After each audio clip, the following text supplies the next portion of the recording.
steps from the Capitol in Cheyenne with reporters in your hometown. These are the top stories from the Cowboy State Daily News Center. It's time to take a look at what's happening around Wyoming for Tuesday, January 6th. I'm Mac Watson. After Governor Mark Gordon recommended funding WYDOT's almost $283 million budget pitch, Cowboy State Daily's Claire McFarland reports that lawmakers met on Monday in Cheyenne and asked questions amid budget shortfalls.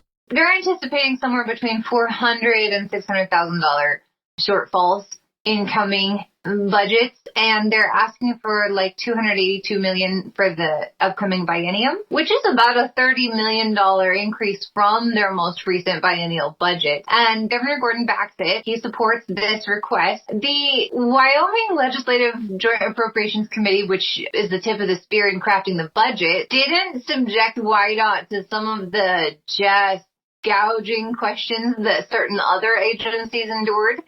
The meeting of the state legislature's Joint Appropriations Committee at the state capitol marks the start of week 3 in the committee's 4-week budget planning marathon. The full legislature will also help craft the state's budget at the start of the February 9th session.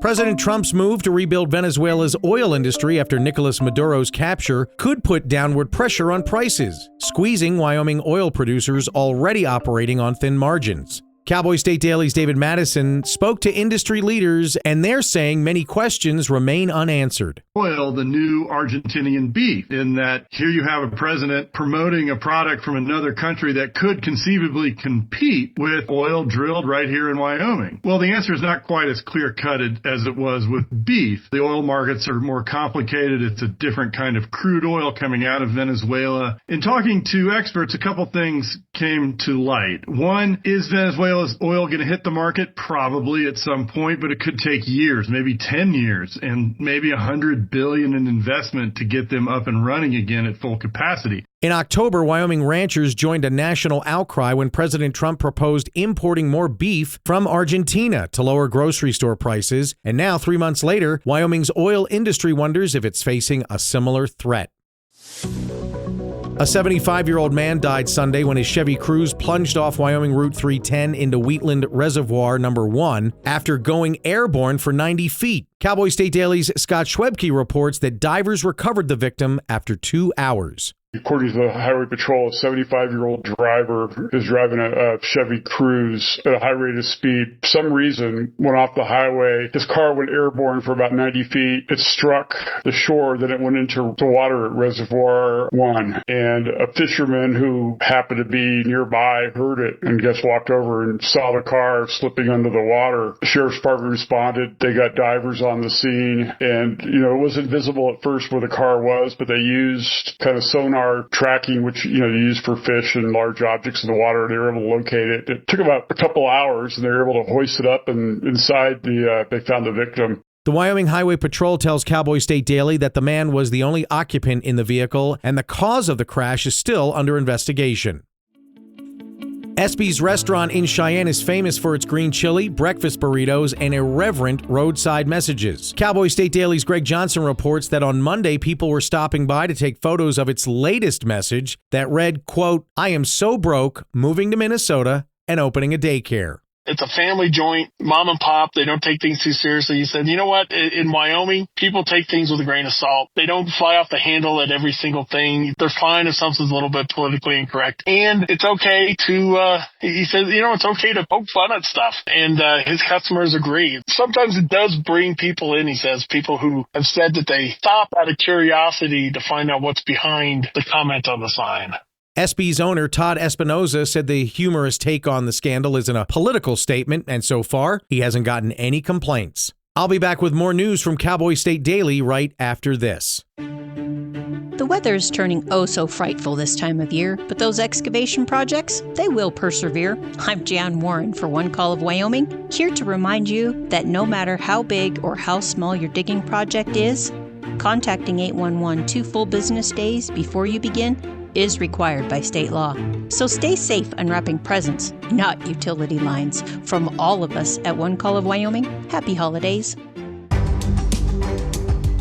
Cowboy State Daily News continues now. United Airlines dropped Gillette's flight guarantee, proving Wyoming's subsidy program works as airports mature toward self-sufficiency. Cowboy State Daily's Renee Jean reports that other communities like Cheyenne seek more state money amid rising costs and legislative hurdles. They no longer require a minimum guarantee to get United there. United is flying there on their own dime. It's a great success story for the whole program. I think the next one probably in line to achieve that is probably Cheyenne. Their flights are pretty full. They're about 80% full most of the time. Maybe they need a few more people buying premium seats. That really helps. If people want to know how they can help their community airport get better, that's one of the ways, is not to go for the cheap seats. It's not just tourism, though, that benefits. It's also local businesses, quality of life, and healthcare access as well.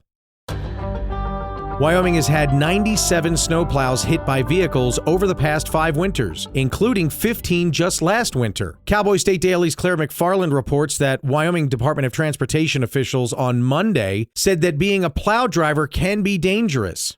I talked to Jordan Young, the public information person at YDOT, is there another factor besides just how bad the winter is that you've identified? And she's like, no, we didn't pin down other factors. So far, the correlation we're seeing is the worse the winter, the more strikes there are. So the big change, the big experiment right now is they're keeping the amber lights, but they're switching out the blue lights with green. They think that permeates the mist and snow better. Like last month, last year's winter brought mild weather in Wyoming, but not mild enough to reduce vehicle versus snowplow crashes back to the single digits like they were before 2019. In 2025, hunters fought public land access challenges in the courts and even by helicopter. While some legal issues about corner crossing are settled, the tension over hunters accessing public lands remains into 2026. We had the Supreme Court essentially settling the whole years-long corner crossing debate by refusing to hear it.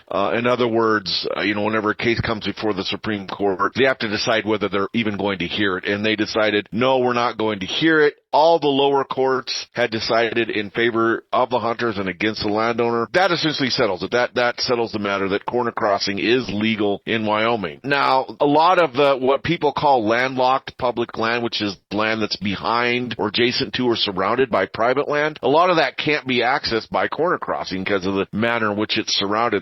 While the issue of corner crossing seemed settled, many hunters noted that there are still millions of acres of landlocked public ground in Wyoming. Meanwhile, isolated sections of public land completely surrounded by private property, making them inaccessible even by hopping corners.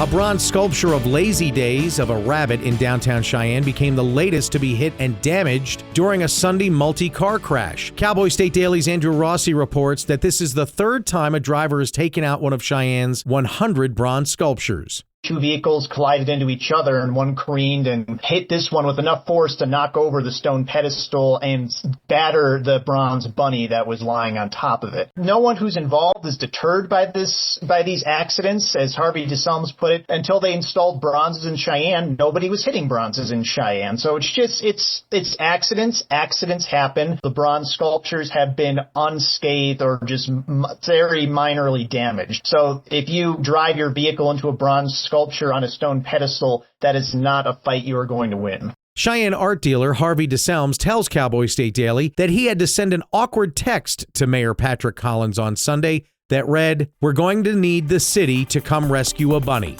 And that's today's news. Get your free digital subscription to Wyoming's only statewide newspaper by hitting that daily newsletter button at cowboystatedaily.com. And you can listen to this newscast every day by clicking subscribe on our YouTube channel or listen to us on your favorite podcast app. Thanks for listening. I'm Mac Watson for Cowboy State Daily.